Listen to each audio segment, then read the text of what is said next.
Buenas noches, con Manuel Fernández, bienvenidos a mi canal de historia contemporánea. El mundo entero está en tensión, esperando a ver si se produce o no se produce la intervención de los Estados Unidos en la guerra de Irán contra Israel. Al parecer, a Trump lo que le gustaría es intervenir, pero terminarlo todo en un fin de semana. Destruir todas las instalaciones militares iraníes con sus superbombas GBU-57 de 14 toneladas, y proclamarse victorioso y que ha terminado con la guerra, y terminar el lunes de forma que su ataque no tenga repercusiones negativas sobre la bolsa. O esos son los rumores que se escuchan en Washington. Esto es un disparate. Si ataca el fin de semana a Irán, lo que ocurra tendrá repercusiones el lunes, el martes, la semana que viene, el mes próximo y sabe Dios por cuánto tiempo. Yo no puedo decir si un ataque contra los centros de enriquecimiento de uranio de Irán en Fordow y Natanz con estas superbombas conseguiría destruir por completo las instalaciones que son subterráneas. No lo puedo decir porque estas bombas nunca han sido probadas en combate real. Lo que sí puedo decir es que la réplica iraní sería muy contundente y que no hay forma humana de detenerla. Examinemos, por ejemplo, una de las cosas que han dicho los iraníes que harían: bloquear el estrecho de Hormuz, por donde transita el 40% del petróleo crudo del mundo. Sin ninguna duda lo conseguirían y podrían mantenerlo cerrado durante muchísimo tiempo, con los que las consecuencias sobre la economía mundial serían catastróficas. ¿Y por qué digo que lo conseguirían? Porque hay precedentes. Tenemos la llamada guerra de los petroleros, que es un episodio de la guerra entre Irán e Irak entre 1980 y 1988, donde los iraníes eran mucho más débiles de lo que son ahora. No tenían, para empezar, apenas misiles y no tenían drones, pero lograron perturbar el tráfico por el estrecho de Hormuz de forma muy significativa, con medios muy anticuados y muy modestos. Hablemos, por ejemplo, de la mina marina. La mina marina se inventó hace siglos, pero vamos a hablar solamente de la historia de las minas en el siglo XIX, concretamente de un episodio que tuvo lugar durante la Primera Guerra Mundial, en la que Francia e Inglaterra luchaban contra el Imperio Otomano y querían forzar el estrecho de los Dardanelos con una flota de acorazados y llegar hasta Constantinopla y sacar al Imperio Otomano de la guerra para privar a Alemania de un importante aliado. Por supuesto, los Dardanelos estaban muy fortificados, estaban minados, pero contra los campos de minas hay un arma que es el dragamina, un barco que puede inutilizar las minas, limpiar las minas. Con una flotilla de dragaminas entraron en los Dardanelos mientras los acorazados franceses e ingleses disparaban contra los fuertes turcos. Y poco a poco pues iban penetrando en el estrecho. Entonces los turcos emplearon un barquito, una cáscara de nuez, llamado Nusrat. Era un minador que consiguió colocar una veintena de minas en un lugar donde los ingleses no eran conscientes de que hubiese minas, donde no las esperaban. Y en el siguiente ataque, cuando los ingleses bombardearon los fuertes, se retiraron, pasaron por este lugar como los turcos habían previsto y perdieron dos acorazados, el Ocean y el Irresistible, mientras que los franceses perdían otro más, el Bouvet. Otros tres acorazados resultaron averiados, es decir, empleando un medio muy barato y un barquito muy pequeño, los turcos le asestaron un golpe terrible a la flota anglo-francesa. Es muy difícil para los buques que se mueven en aguas confinadas, como son los Dardanelos, evitar este peligro de las minas. Pero es que lo mismo hicieron los iraníes, con menos éxito, pero con menos no significa con ninguno, durante la guerra entre Irán e Irak. Bien, hay que decir que fue Irak quien empezó esta guerra de los petroleros, atacando los petroleros que iban a las terminales iraníes para privar de ingresos a Irán, desalentar a los países que comerciaban con Irán a que siguieran haciéndolo. No fue hasta más tarde que los iraníes replicaron.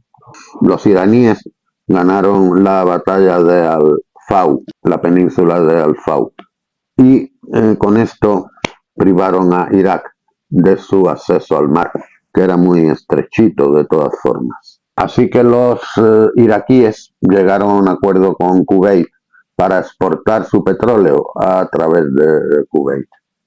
Sí, unos años más tarde los iraquíes invadieron Kuwait, pero en aquel momento pues Kuwait tenía más miedo de Irán que de Irak y les hizo el favor.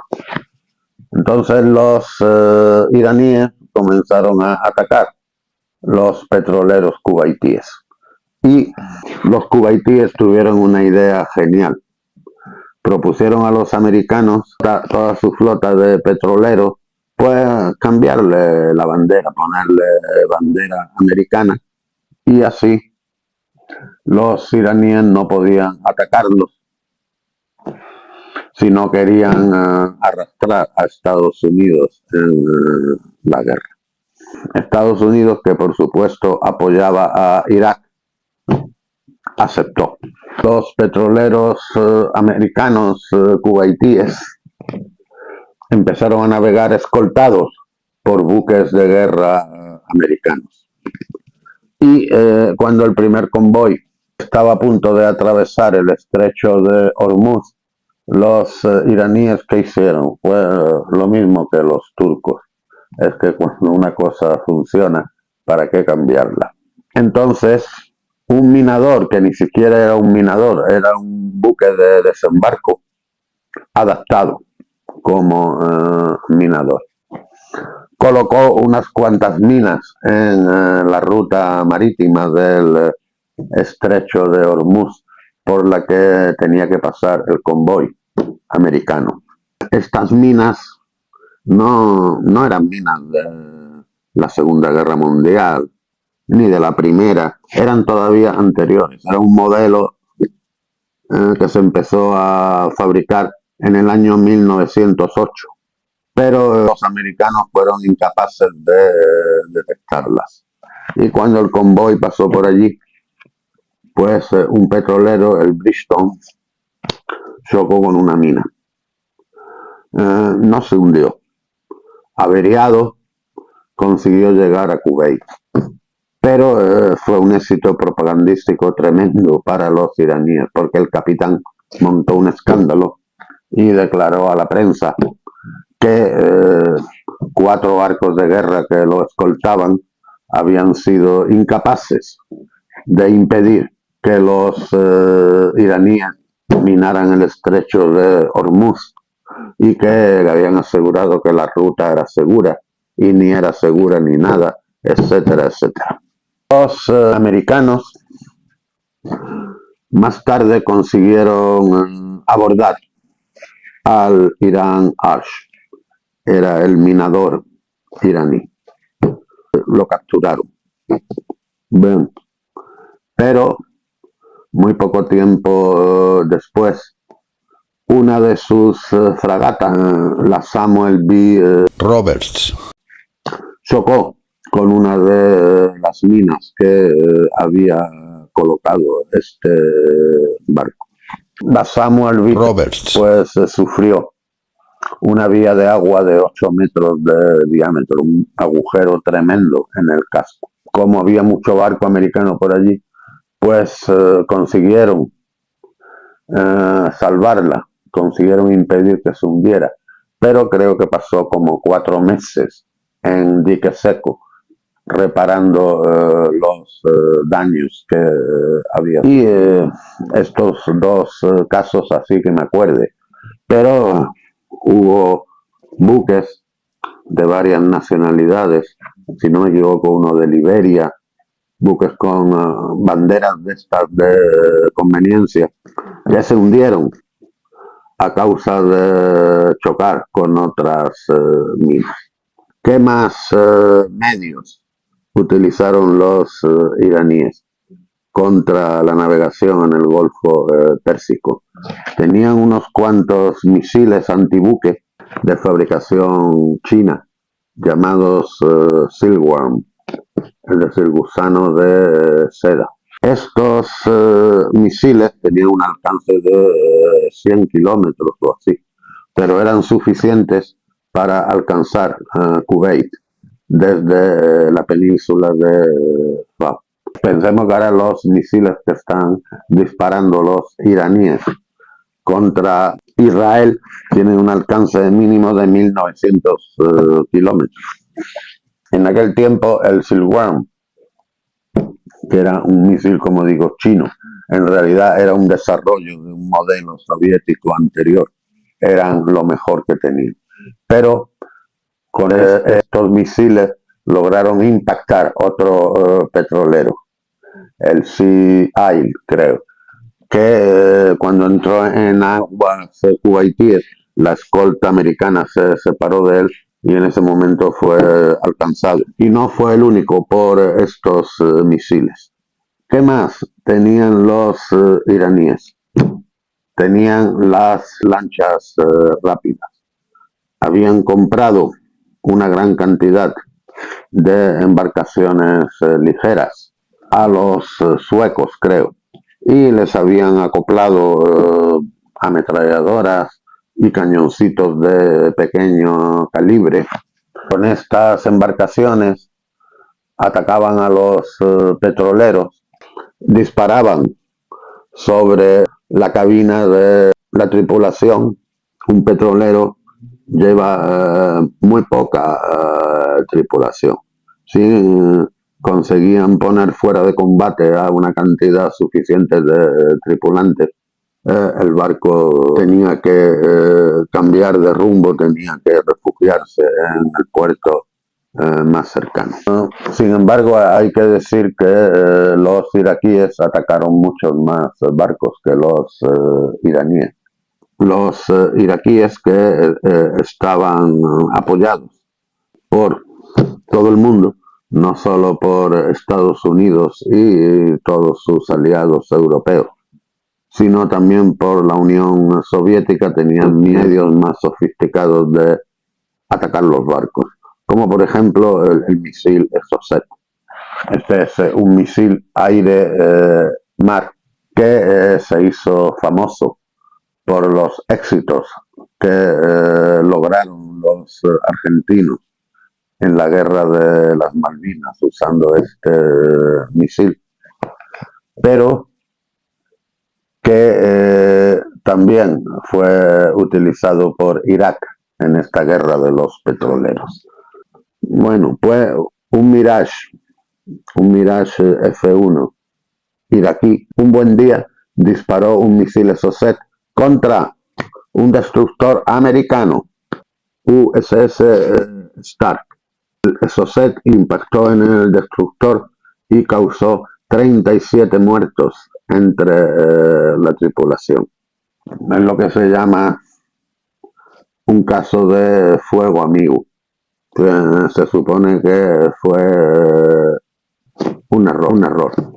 Y Reagan, el presidente americano en aquella época, por supuesto dijo que la culpa la tenía Irán, porque era Irán el que creaba una situación peligrosa, conflictiva en el Golfo Pérsico, y entonces sí, el destructor americano había sido alcanzado por un misil iraquí, la culpa era de Irán.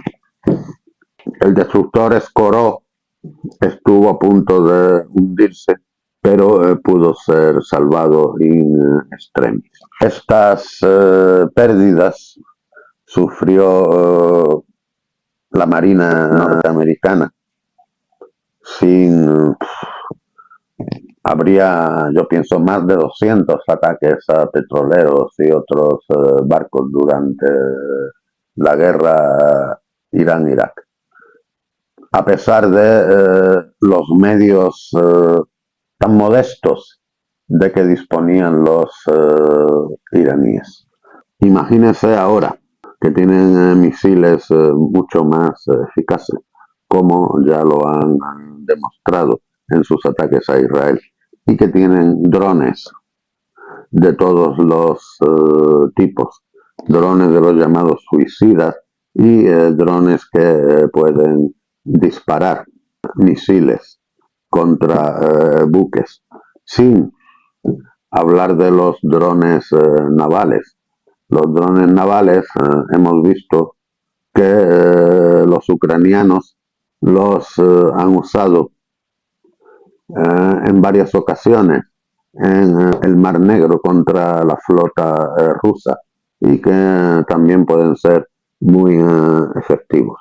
Es decir, que si Irán es atacado, no sabemos los resultados que pueden alcanzar los americanos. Lo que sí sabemos es que el mismo día los iraníes, si deciden bloquear el estrecho de Hormuz, lo bloquean, con devastadoras consecuencias para la economía mundial y para los precios del petróleo.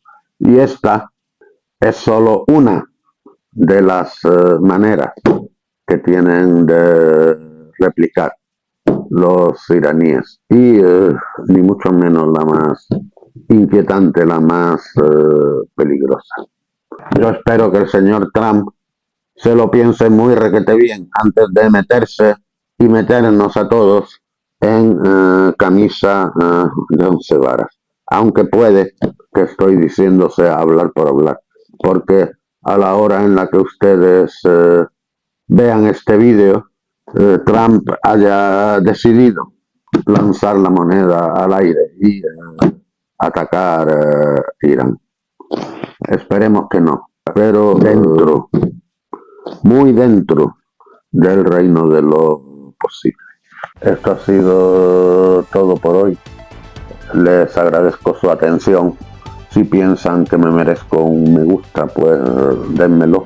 Y si me merezco además una suscripción a mi canal, pues les quedaré muy agradecido si lo hacen. Hasta la vista, que descansen.